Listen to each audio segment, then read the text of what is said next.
நேர கொண்டு போய் லேப்ல கொடுத்தான். இது என்ன கறிங்கிறத கொஞ்சம் செக் பண்ணுங்க, எனக்கு ரிசல்ட் கொடுங்க, கொஞ்சம் அவசரமா கொடுங்க. அவங்க கொஞ்சம் நேரம் கழிச்சு, சில மணி நேரங்கள் கழிச்சு ஒரு ரிப்போர்ட் கொடுத்தாங்க.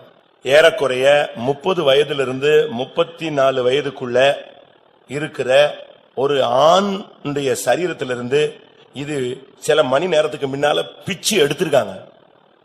வெட்டி எடுக்கல, என்னது பிச்சு எடுத்திருக்க. நம்ம துறை அப்படிங்கிறவர் என்னென்ன உருட்டெல்லாம் உருட்டி இருக்காங்க, அந்த அப்பத்தை கொண்டு போய் லேபிளையே பரிசோதனை பண்ணிட்டாரு. அவரு லேபிள பரிசோதனை பண்ணி அதை விட ஒரு பெரிய உருட்டு. அப்படி ஒருவேளை லேபிள கொடுத்து பரிசோதனை பண்ணி இது மனுஷ கறின்னு கண்டுபிடிச்சிருந்தாங்கன்னா உடனே மிகப்பெரிய கேஸ் ஆயிருக்கு இது. அப்ப இது எந்த லேபிள கொடுத்தாங்க, கேஸா ஏதாவது ஆயிருக்கா, இதெல்லாம் டிபிஎன் திருச்சபையை சார்ந்த துறை அவர்கள் தான் நமக்கு கிளியர் பண்ணணும். எந்த அளவுக்கு மூட நம்பிக்கை கூட சிக்கி இருக்கிறாங்கன்னு தெரியுதா? அதனால் தேவனுடைய பிள்ளைகளே, கர்த்தருடைய பந்தியை எடுங்க. அது எந்த உணர்வோடு வேதம் எடுக்க சொல்லுதோ அந்த உணர்வோடு எடுங்க. கட்டுக்கதைகளையும் மூட நம்பிக்கைகளையும் இந்த பந்தியை வச்சு நீங்களா கட்டமைச்சு உங்களை நீங்களே ஏமாத்திக்க